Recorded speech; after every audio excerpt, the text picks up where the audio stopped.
Welcome to another broadcast of Global TV, a broadcast service of globalbusinessnews.net. Now, here's your host, Ed Cohen. Hi, this is Ed Cohen in Big Bear Lake, California. It's about 3.5 hours north of San Diego, 100 miles east of LA, and we're up at 7,000 feet here, high in the mountains.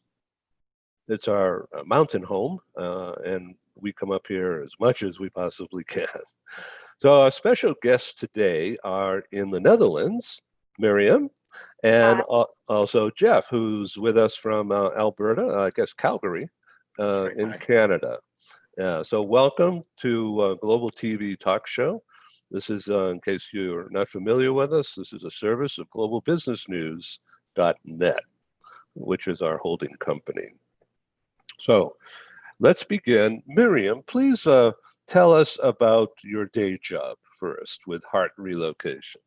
The day job. Well, I joined Houck Relocation in July this year, and Houck Relocation has been founded in January this year. And what we are actually doing is we're a relocation management company, but we are different than the rest. What we do is we have this golden 30 relocation cases per person rule, so that our relocation consultants can only assist 30 assignees at one time, so that everybody gets time to be proactive, to think along, and to do things like I'm doing now with finders keepers, which we will discuss later.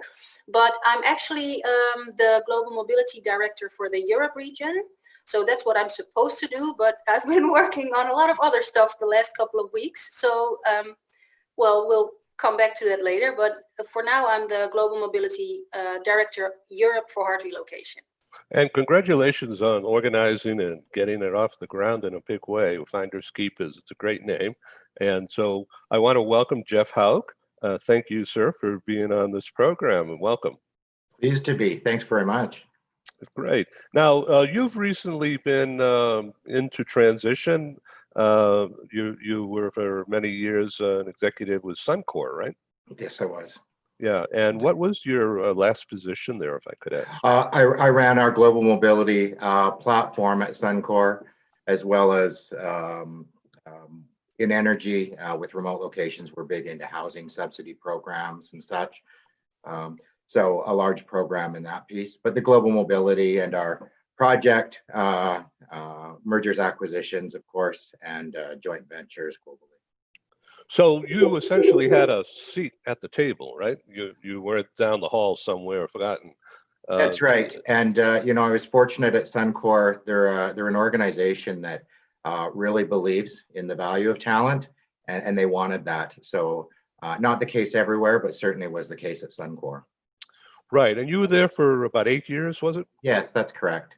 Mm-hmm. Yeah, went in and we changed it up a little bit when I went in. And really work to drive the value proposition for the employee, but also as well for the business to streamline that component. So what do you think about the world today, not from a political point of view or even the COVID, but just from the world of doing business this way by video? I kind of interesting that you're asking me that way. It relates, I think, to business. Of course, we're doing it very virtually. It has been, we always did this with assignment work, when you're halfway across the globe. It was just something that you did out of necessity. You can't jump on a plane all the time. But it's interesting for me. I'm a pretty outgoing guy, and I network in a physical space very well.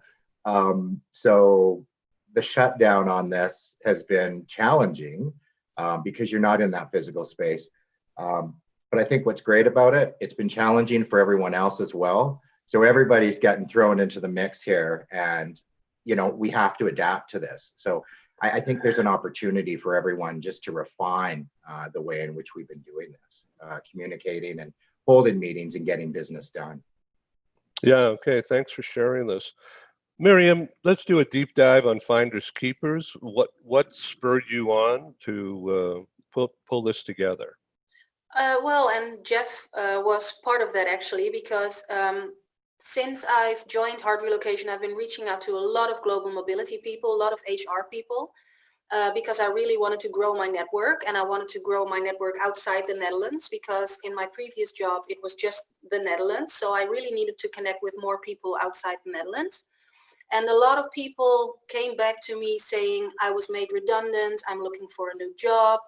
People opened up, like Jeff said, the fact that you're all in the same situation and that everything has to be virtual really brings that connection, and it makes it easier to communicate. So a lot of people were very open, talking about how many job applications they already had running, difficulty finding work, difficulty keeping the good spirit, So I was trying to connect people that informed me that they were looking for work to people I already know in my network who might be looking for new colleagues. So I was already trying to do I don't want to say hookup thing because that sounds a bit strange, but I was trying to connect people who are looking for jobs to people who were offering it. And last week, not last Friday, but the Friday before, I was talking to Rob, and I was saying that I thought it would be good if we maybe organize some kind of webinar or a chat room or some kind of meeting where we can just invite all those people so that they can just chat with each other and see if there will be a match. And Rob said, and I'm always the very enthusiastic one, the one with way too much energy. And Rob is always the one that says, maybe take one moment and think. So he did the thinking for me, and he said, it will take so much organization. Yeah, it will take so much organization, and you never know how many people will dial into the webinars. And what if there are only 3 people? Then it was, of course, wonderful to show that you care, but it's just 3 people. So on Friday, we had the chat. During the weekend, Rob made the group page, and on Monday we launched, and it skyrocketed. I had no idea what was going on, but apparently there's a question for it, because apparently everybody's happy to join. We have, I think, 750 members now in a week, which I don't know because I've never organized a group before, but I think it might be pretty much. Yeah, I don't know. Yay, I think it is much. I don't know. But apparently people like the idea. Yeah, so congratulations, and I'm very happy to help promote it, of course. Yeah, And perfect. I would like to recommend that you let me host or moderate a weekly program whereby you can invite others like Jeff to show up and not give any speeches, but just talk, say hi, and introduce themselves in a human way. Yeah. And then, everyone benefits from that PR. Of course, you could do it yourself. You don't need me. So, Jeff, I'm sure you know from all your experience in mobility management that people who are relocated, for the most part, deal with it okay. But a lot of times, I'm sure you and other managers don't know what's going on at home, don't have a clue as to the emotional quality of their lives or whatever, So now everything is so visible, especially caused by the disease. And mental health is not a stigma, in my book anyway, and it shouldn't be, in my view. But it's a true thing. People are upset. They don't want the boss looking into their house. I have pets. Everyone has a pet, almost everyone, or a kid running around. And I view dogs, cats, family members in the background, no problem. It's human. It's okay. So from your view as a senior leader in a very large company, how do you view that? Is that a dramatic, I think it probably is a dramatic change, because in a big company, particularly an energy company, it's kind of regimented, isn't it? I don't know if regimented would be right. I think we've got flexible in the people space, but I think it's interesting where you're talking about now we've got the employee home with the family, with the kids, with the dogs, and it's a little bit unique in the fact that traditionally when we're moving to a new geographical location, the employee gets thrown into their office, and it's the spouse or partner and pets and kids that are left at home to pick up all the pieces, They don't know what the employee's doing all day. The employee's happily at work, hopefully, and then comes home to this kind of mystery as to what's happened during the day. So now we've got everyone in this together. So I think that there's two things happening, of course, and it's certainly, I think, from the employee's perspective, probably has a really much better idea of just what exactly the family's going through. So I think that that brings to light, from an employee perspective, some of the stressors that that may cause. And I think also from the family perspective, seeing the employee work and what they're doing in a role. So I know it's really close quarters, and that can be challenging for sure and very stressful. People are locked up, you know. But I think that there's really also an opportunity to be able to empathize, which everyone's going through. And if you can get through, I think, connected, part of that journey in a good way, I think the end result, the outcome's going to be there. I think that what has to be in place, though, is, you know, we've always had the destination services and all of these opportunities for people to reach out. I think we just have to figure out how we're helping these people that are locked away in their houses now to the best of our ability. So were you, as part of policy in the company, in the early part of the disease, were you able to help the employee working from home with a budget or some money so that they can get their VPN up and not share that with the kids or even the spouse? Yeah, so I think, you know, one of the attributes coming out of a well-funded organization is that we've been ahead of this as far as this technology for a very long time. You know, Big Edge is a very, very common tool, and you can log in anywhere in the world, and you're already in a VPN. So there was no challenge as far as that goes. We were kind of laughing a little bit. You see companies and people are kind of stumbling around with the home office thing, and you're like, you don't realize that many people have not been working from home. Right. You know? So it is, I think it's something that some of us have been taken for granted, for sure, and it's okay. But for people that it's new to, it certainly is an adjustment. You know, talking about being locked at home, and then your computer's freezing up and you can't even get on to do the work that you want to do. Right, crazy. Okay, so Miriam, what about the commercial aspects of all this? There's tons of headhunters out there, well, without naming any names. They are looking for people like Jeff, and you know, without any promise of service. They just Well, yeah, interrupting, and they say, "Oh, I can help you. I can help you." And of course, they're going to get thousands of dollars if it works. And meanwhile, Jeff has emotions, a life, you know, feelings, and and there's multiple players in that world. So how do you keep them away from Jeff? How do I? Well, it's actually pretty. Or how do you integrate it? Well, we have a pretty strict entry policy at the group, so I'm kind of like the bulldog at the gate.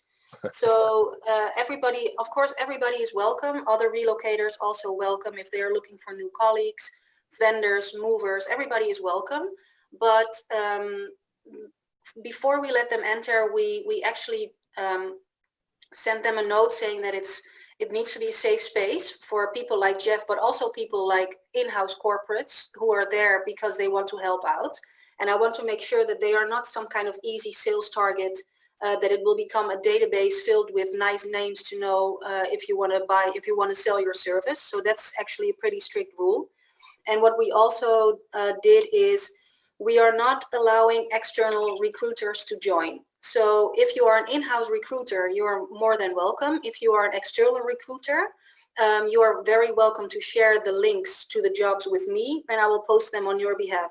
But I cannot let them enter, because I think that will No offense to recruitment people, but I can imagine that that might make it difficult to keep it a safe place without any commercial purpose, because that's what it is. And I think that's what it should stay. But there's access to the people who are in Finders Keepers Yeah. because you could see it in the group page. Yes. But, and then if they want, they can just reach out on their own and, you know, try to make contact, and you have nothing to do with it. Well, I don't necessarily need to have anything to do with it. If that would mean that Jeff could find the job that he's looking for, then it's perfect. Yeah. Then it's Okay. because that's the purpose. It's not the purpose that we are getting the attention or we are getting the credits. The purpose is that if we can only assist one person to find work in these difficult times, for us the mission is it's accomplished. So it doesn't need to be via me. So that's got to be really clear, and I see that you're doing that to make it a pure organization, as Jeff mentioned in his program notes to me, and that makes it safe and legitimate, to use your word, Jeff, right? For sure. I think that, you know, prefacing this, I had the opportunity to connect with Miriam on this and went back and forth. And so when the site was launched, as it were, and she shared the idea with me, it's just so relevant in the fact that I think it's just so straightforward. And what I see that I find appealing about this for someone like me that is, like many, working our way through this virtual environment, we're very clear of what the intent is. So I'm looking for a job. I've posted a job as well because I'm connected in some ways, but I'm looking, and the people that are there posting are the people who are like me corporately, who are engaged and involved, and it's really easy to reach out to them. They're there for a reason. They're showing up with their time. And so I think that straightforward piece has such appeal, and it allows you, you know, Miriam, and your point, the safe space, they're there because they want to be there and the intent's there. So it makes both sides, I think, able to interact in a much more probably cleaner way. So, Jeff, what is Suncor doing now about relocations? I guess they're not going on, right? Well, they actually just, it's funny, they're moving some of their Eastern stuff back to Canada. They're doing a group move for 700. They're still doing it. The model in which they're doing it is completely different from when I was there and when I was packaged out. I knew it was coming. They've gone to an operational model, which I may not have been as supportive of. I think we need something that's a little bit tighter for sure. I've been a believer in that for a long time, for the value of it, and really that high employee engagement level, which to Miriam's point, 30 cases at Heart Relocation per counselor is just a fantastic ratio. That's what you need to take care of all of the things that happen, especially in light of people at home. To your point, with kids and dogs and stress levels that are over the top, you need someone that's really able to engage with the time to do so. Paul, let's show the commercials, and when we come back, let's discuss video and more communications, and perhaps, Jeff, how you're going to use video in your job search. Very good. And now a word from our co-sponsors. You know, our programs wouldn't happen without the wonderful support of our advertisers. Here they are.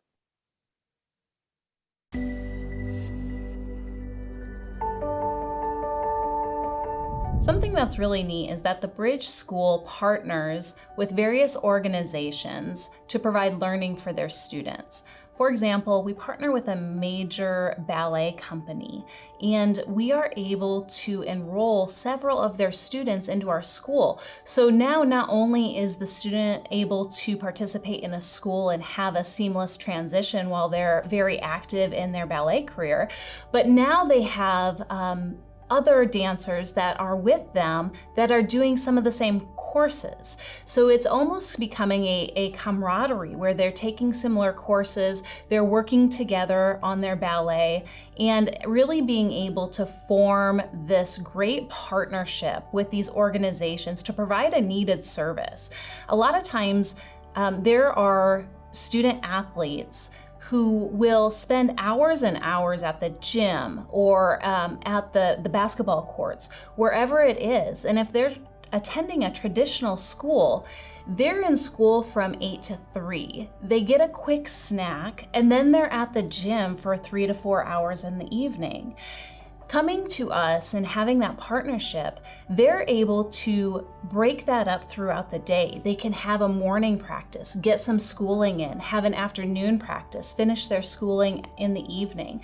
So there's that flexibility. And additionally, if there are tournaments or performances, it's fantastic because if there's a week where they have shows straight through, they can take that week off of learning and then pick back up when they're done. So it offers this great flexibility. And for the program owners of these sports leagues, it is a win-win situation for them because they see this need. They see this need that their students need to make sure that they are obtaining the grades necessary to be successful adults in our country and in other countries. But it provides them an environment where they can be successful at both.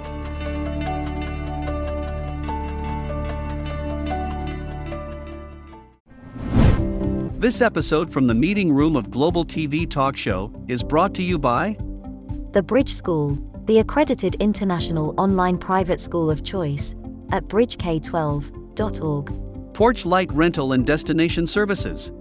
Reduce your renter lump sum or managed relocation costs. Visit them at porchlightrental.com. Cube Monk, featuring the world's first smart cube. Track your goods with our advanced GPS system. Welcome to the future of moving and relocation at cubemonk.com. Primestone Partners, featuring corporate, government, and developer housing solutions, as well as senior-level advisory services. Find them at primestonepartners.com. And by heirs.com.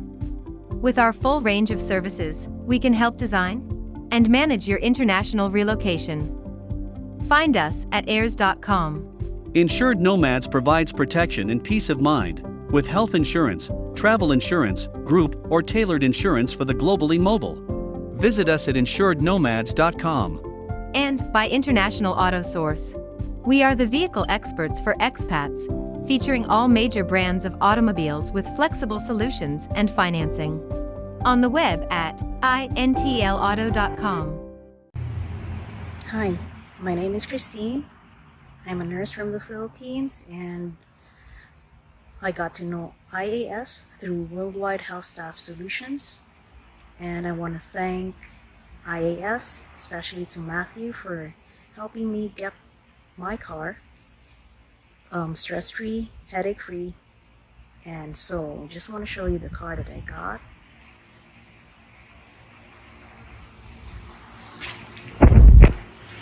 So it's a RAV4 XLE 2020.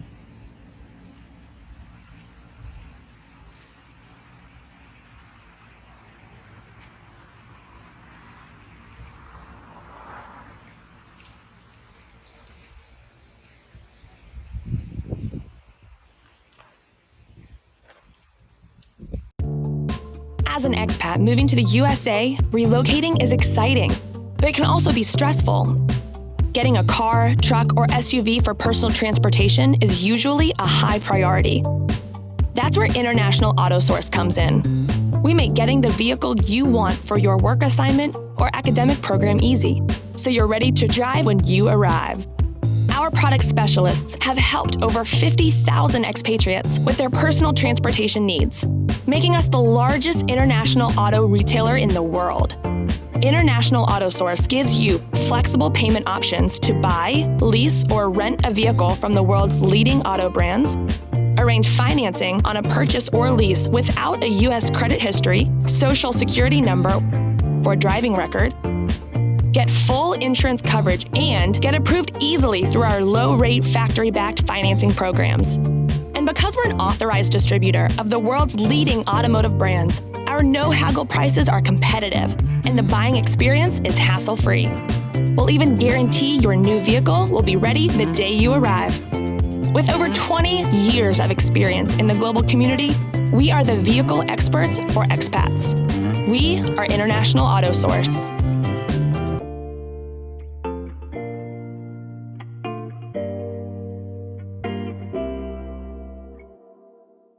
Good. Thank you very much for your attention there. As you can see, it's kind of an interesting way that this has developed. The first advertiser you saw, the Bridge School, that has been around 20 years and fully accredited, and they help military families who have they're moved a lot. And so they always have a school problem. But this is a way to either to be of assistance to military families, to the kids to continue their education at a high quality level. And it's been proven successful in that regard. And of course, they have corporate customers as well. And they've come on recently, and they've signed a extended contract. So, of course, we're grateful. So how are you going to use video, Jeff, to get your word out? I think it's, again, becoming more familiar with the platform is certainly something that it gives you that comfort level that you can reach out. I'm quite frankly surprised at how many people, when you reach out and you have the opportunity to connect with them, are really willing to have a conversation. And that's I think it's just really using it. Miriam's a shining example of that. But I have to say that in the 2 weeks since Finders Keepers was actually officially launched, I've had a number of conversations with others who are job seekers, as well as some of those that have posted jobs.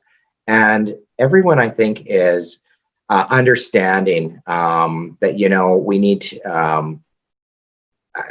some empathy, some compassion while we're going through this. It has not been, with the COVID, I've had a few opportunities that were materializing and then have evaporated. So I think that's something different that we're seeing now. So it plays on your resiliency. You got to kind of get your head around it.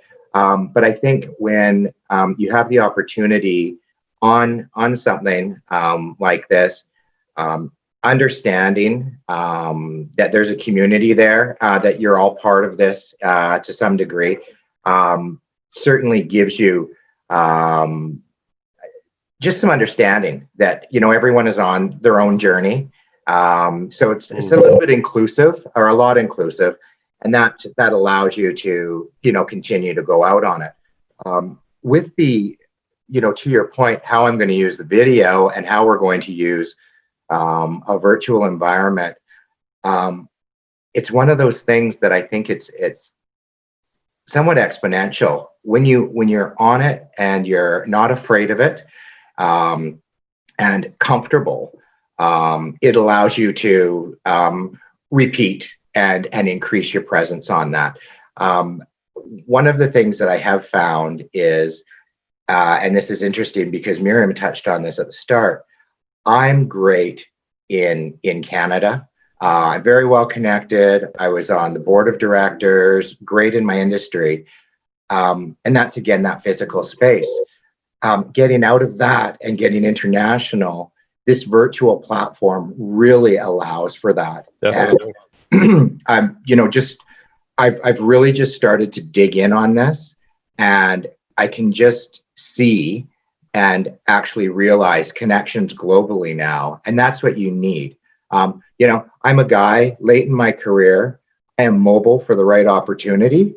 And, you've got to dig for that right opportunity to actually be mobile, and so the virtual piece, I think, is really an excellent tool for that if you can use it. Yeah, great. So would you consider coming on the vendor side? Sure, I would. I've looked at things. I think I have one of the things that I hold as one of my great qualities is I am entrepreneurial in our program development. I've never subscribed to, excuse me, the standard boxed model. I think there's a lot of opportunity to move things up, and I think there's a lot of opportunity for the RMCs to I think get ahead of what they're doing. They're sometimes behind, trailing on what the needs are. So certainly, I'm interested in just a great creative role where you can evoke the change that we need to see. Yeah, Miriam. Yes. Yeah, how would you like to add to that conversation from a finders keepers point of view?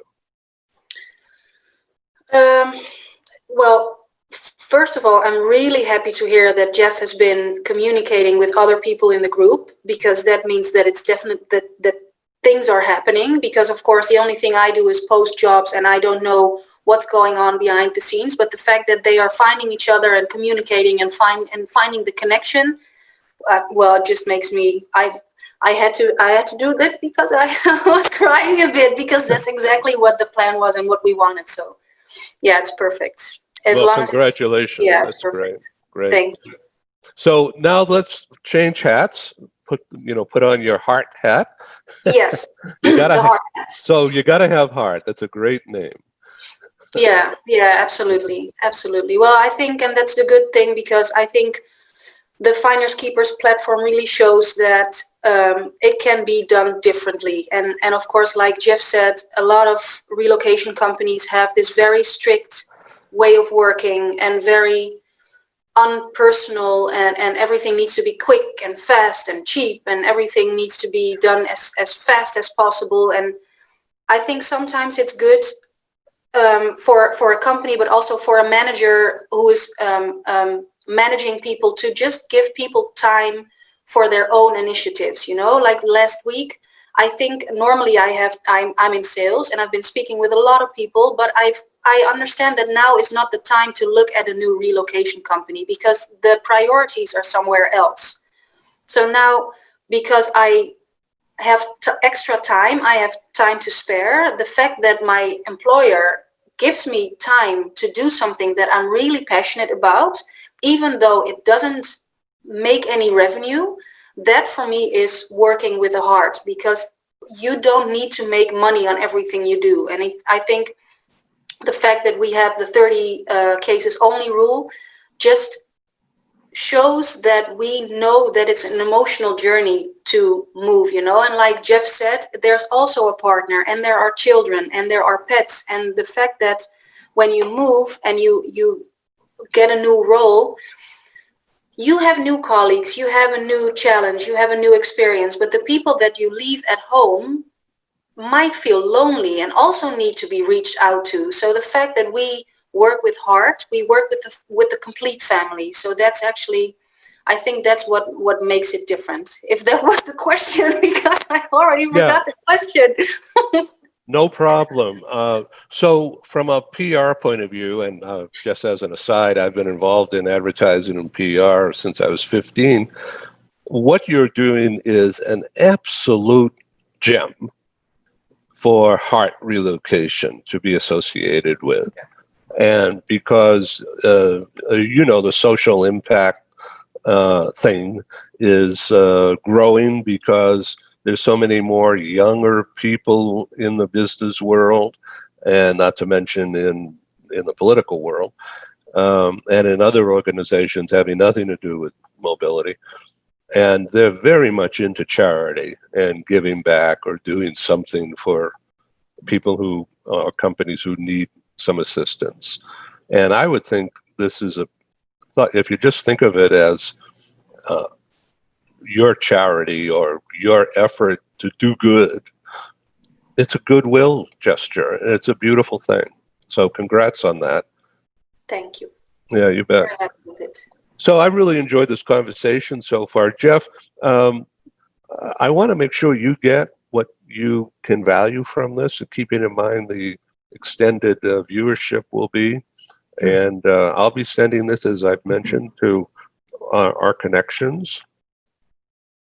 Our direct connections on LinkedIn are 17,000 worldwide, about 65-70% US and Canada, and about 15 to 20% Europe, and about that, maybe a little less across Asia, mainly Hong Kong and Singapore, but also in Taiwan and Japan, and wherever, But about 40% of all those are connected with people management at one level or another. VPHR, CHROs, in particular, global HR title or global HR business partner, comp and ben, sure, talent acquisition, mid-level.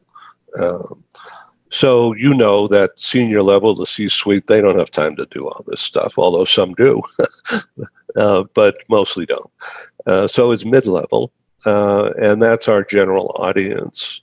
And I know that they'll look at what we're doing, what we send around eventually, maybe not the day it pops into their inbox, but it'll be there, especially about the idea of senior level integrated with other stakeholders in the company, where you had a voice and influence over everything, for the whole talent pipeline, I guess, right? From recruitment to situation to customer care, and then the next step. What do you do with that talent that's been educated because of the assignment? That's right. It's it's funny. It is an integrated model. You're dealing with new talent. You're at the front end on the acquisition, really on through that onboarding process, the mobility component, and then you're moving them into the HR ops. And then, of course, with existing talent on that career growth or project, it's the same thing. It's a whole new world. People think that if there's someone in the organization, it should be easy.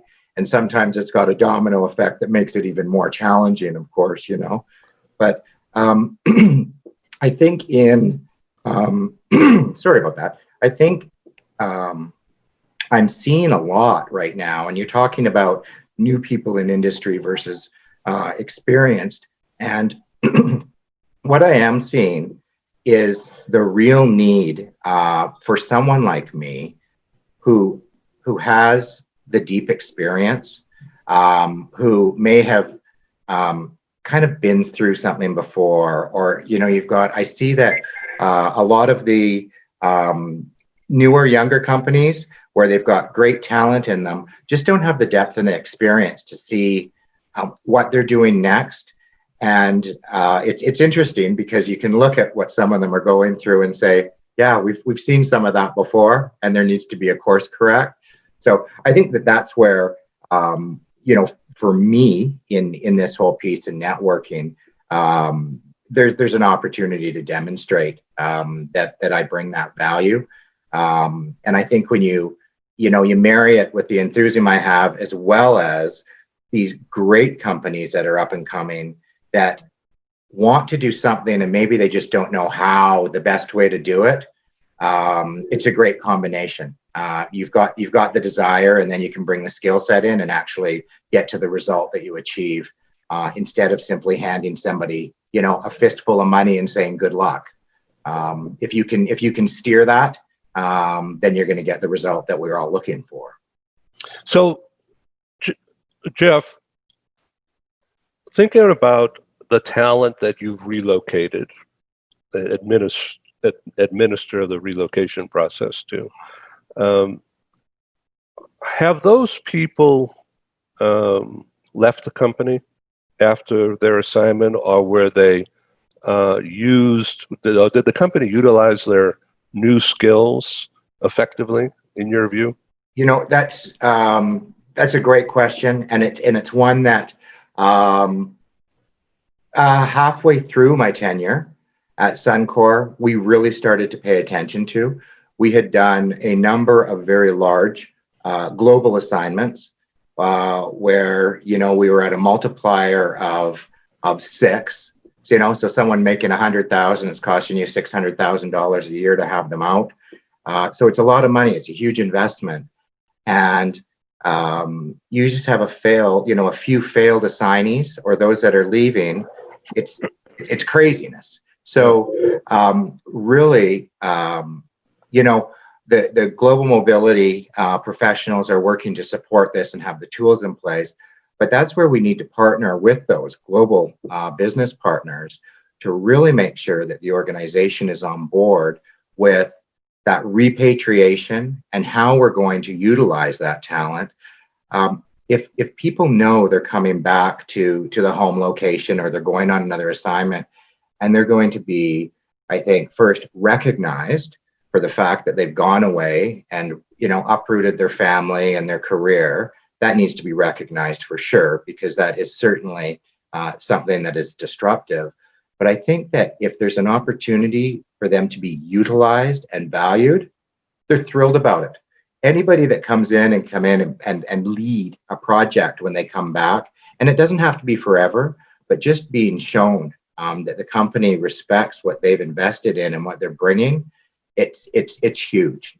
Every study shows that if you're not doing that, people are agitated, they feel like they're redundant, they feel like they're undervalued. Yep. So just that planful piece, and it was one of the pieces, like I said, midway through my tenure at Suncor, there was a really big emphasis on that, realizing that you've invested all this money, not just for the project, you've grown talent within that organization that you should be able to leverage.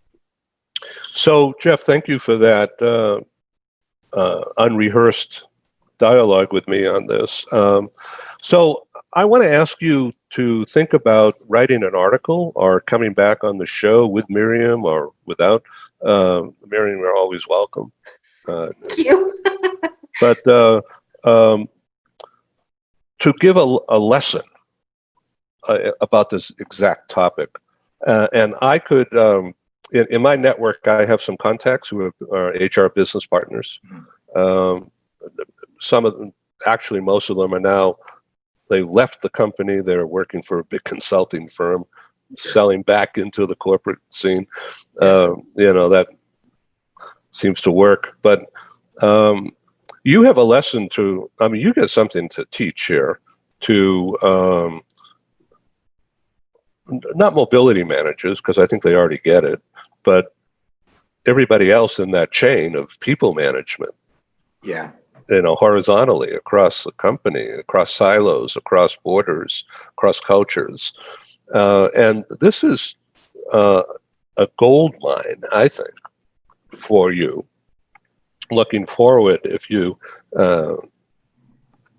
laser focus on, okay, how can I expand that thought? And, it doesn't have to be a long thing. It could be paragraph bullet points with some further delineations under each bullet point, but aim it at the HR community and at the top level, CHRO, of utilizing mobility managers, seasoned mobility managers who know what they're talking about, who've managed multiple stakeholder relationships successfully for a period of time, long period of time, like you. This is talent worth pursuing. The relocated staff, you spend so much money as a company, so much money is expended, effort, time, and for what if they are not utilized properly in a mentor role or in the next level of some kind? I'm just spouting off. What do you think? I won't disagree. I spend, I think one of the things that we see is the stakeholder engagement. And so it's with the HR community, but it's actually within the business as well. And I have spent much of my career really trying to get the business understanding what our goal is, why we're doing some things, and that, you know, the way we're applying things, we're going to get the results that we want. We have all learned that the shortcuts are great at the time because somebody's got to be boots on the ground. And if they've been red flagged on a psychological test, or they haven't been culturally immersed, or their spouse has challenges, or there's, you know, something with education and it's a flag, it may be great at the start, but it's not going to work unless you really make sure that you've addressed those. So all of those pieces, you know, it just looks like little fragments, but we have to be dealing with all of those pieces so that the business is going to get out of this what we need, not just for the short term, but again, growing that value long term so that you're actually getting something beyond what you've spent those resources for in a meaningful way. Yeah. So Miriam, would you like to sum up about what you've just heard and about where you're going to go with Finders Keepers next week and next month? Well, for sure, I want to say that I think your plan about asking Jeff to do a show like that, I think it would be perfect because he knows everything about it. And I think the good thing about Jeff is that he has a lot of knowledge, but he also has the social element. And I think Jeff is one of the most flexible people and open people that I've met. I mean, I don't even know how we got together, but we've had such nice conversations. So I think he would definitely be a very good candidate for that. So I think that's a very good idea. And yeah, the way I don't know what Finders Keeper is going to do. I mean, the fact that Jeff just told me that they are having conversations with the other people, I just think it's great. I don't know what it will bring. I don't know if people will find jobs via Finders Keepers, but the fact that they are finding each other and they feel safe, I think that's the best thing I've heard today. Well, one of the best things I've heard today. So a message to our audience out there, Jeff Houck, as you could see the name right there on the screen. He's on LinkedIn, so check it out and make contact. Miriam, thanks very much for organizing or orchestrating this. Absolutely. Thank you for having me. Enjoyed meeting you, and let's do it again. Jeff, nice to meet you. I wish you well, and I'll come back to you with the official show link that you could use, and I'll let you know when we have it up and ready on our site. Sure. Okay. Great. Thank you very much for being on Global TV Talk Show, and we'll see you around. Ciao. Great conversation. Bye. Thank you. Thank you. Thank you. I enjoyed it. Bye. Thank you. Bye. Thank you for joining us for today's Global TV Talk Show. Have a wonderful day and stay safe.